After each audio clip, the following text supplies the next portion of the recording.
Seat's officially out of the race car. I think now it'll make it a little bit easier when we kind of wash all this, and then I think after we wash, we'll probably pull the motor off, and we got to send this thing back.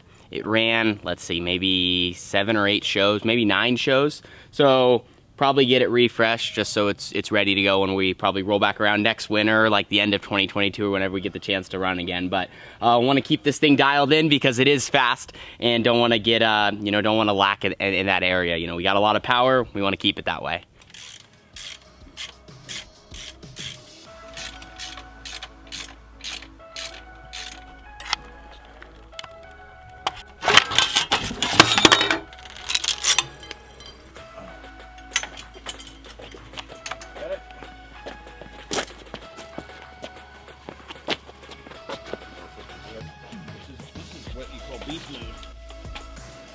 Well, kind of sad. Today was officially our last wash day of the 2021-2022 winter indoor season for the Roseburg Indoor, and everything's a little bit messy. Got my seat out, got the engine off the car, which we're gonna be sending back to Forefront Racing Engines located in Northern California so they can go through it. Because I was taking everything apart, I got all my tools, and I need to be a little bit cleaner when I'm working. Definitely the more organized you can keep it, the better. But anyway, just trying to get everything all lined out. This was probably my first winter taking just a little bit more control of my Outlaw Kart program. I obviously run with the factory QRC boys down in Red Bluff. That's completely separate, not talking about that at all. More just, you know, some of our Oregon Outlaw Kart actions, you know, the handful of races we ran at the Roseburg Indoor. Now having this car, you know, doing the maintenance on it throughout the week. Having my dad at the races, which is a huge help. He's very intelligent and he's been doing this for years, but for the most part, a lot of it just a little bit more on my own. So that was a fun challenge. I felt like, you know, we grabbed the bull by the horns and we did a good job. And now I'm just kind of finishing this up. I got to put one more tire on it. It's missing a wing. I do have a hood for the car, but just kind of wrapping everything up, getting it all together. And that will conclude this wash day. And now in the next segment of the video, I have some news that you may have been waiting for.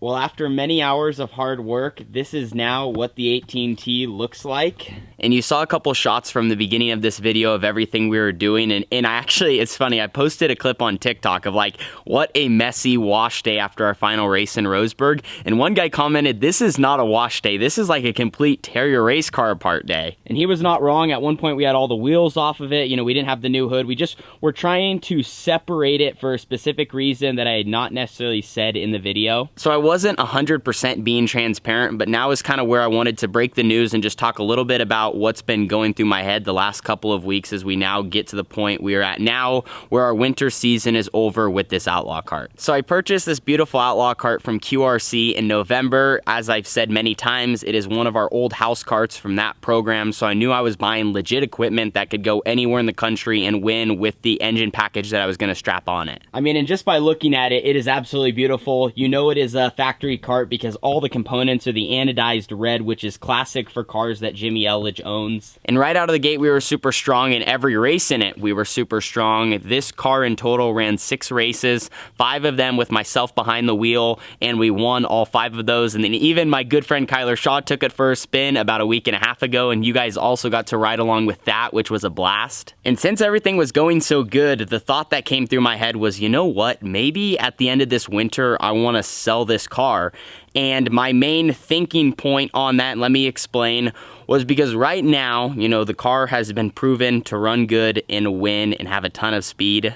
And the car has only ran 6 races total, so the equipment is still dang near 10 out of 10, as close to new as possible. And this theory that I'm trying to explain in this video was actually taught to me by one of my dad's close racing friends. His name is Rick Rapp, and what he always told me, his theory is if your go-kart or your race car, whatever you drive, can win, at the end of your season, sell it. And the reason he says to sell it is because you are legit selling it as a winning car, something that is proven, it's a good piece of equipment, and with the right driver, it can go out there and have the exact same result as you had. And growing up with my outlaw karts, my dad never really did this, and I totally understand why he took the other route of holding on to cars as long as possible, and as long as they're still going fast, there's no reason to get rid of them. But I think in the years coming and down the line, as I try to really take over my own racing program, I really like this idea of if you're in the right situation, if you can make a car go fast, you can probably make another car go fast. So for me,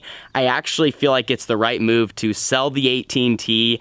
I don't necessarily need it for a little bit. Like, I don't need an outlaw kart sitting in my garage for a couple of months. And so that is the news. I mean, this thing is officially sold. I have the buyer coming to pick it up here in just about an hour. And I am 100% at peace with this. I know that this may seem like a little bit of a surprise because I sold my previous outlaw kart, which we had had for like 5 years, just a couple of months ago. And I talked about how, you know, it is tough to just get rid of your cars. You feel close to them. And I do feel close to this one, but on the bright side, I'm selling the car, but the buyer is getting a new hood and a new wing, which means I still get to keep the wing and I get to keep the duct tape hood, which I really wouldn't want to sell to anyone anyway because it's junk. So that is why we were doing all of that work Sunday, to go through the car, make sure everything was perfect for them to come and pick it up. One of the benefits I like to this strategy and why I would like to do it more in the future is because I am selling a very good and capable race car, and it's going to go to another good home and give someone an outstanding chance to win. And then also in return, so what I put into the outlaw cart, I'm hoping to get pretty much most of that back, then put that towards my new car, which I'm gonna do the same thing at the end of the Red Bluff Outlaw season. I'm gonna get one of the old house carts that we've been running with a couple of different drivers, just whatever one I'm able to get my hands on, and then make that my new car. So then I sell this good race car to someone, and in return, I get one that's even just a little bit fresher, so it's always keeping me in top-notch equipment and what I need to win. So hopefully I explained that right for this video and for you guys to understand, but the main like eventual yes factor to it that completed my decision after thinking about it for weeks and weeks was my relationship with QRC and me being able to get one of the karts that I drive during the Red Bluff Outlaw season. It made it an easy choice. It was like, all right, I'm able to get rid of this one, get another one, and it's a win-win for everyone involved. So I'm so thankful for what those guys do for me. They have my back and they provide such top-notch equipment.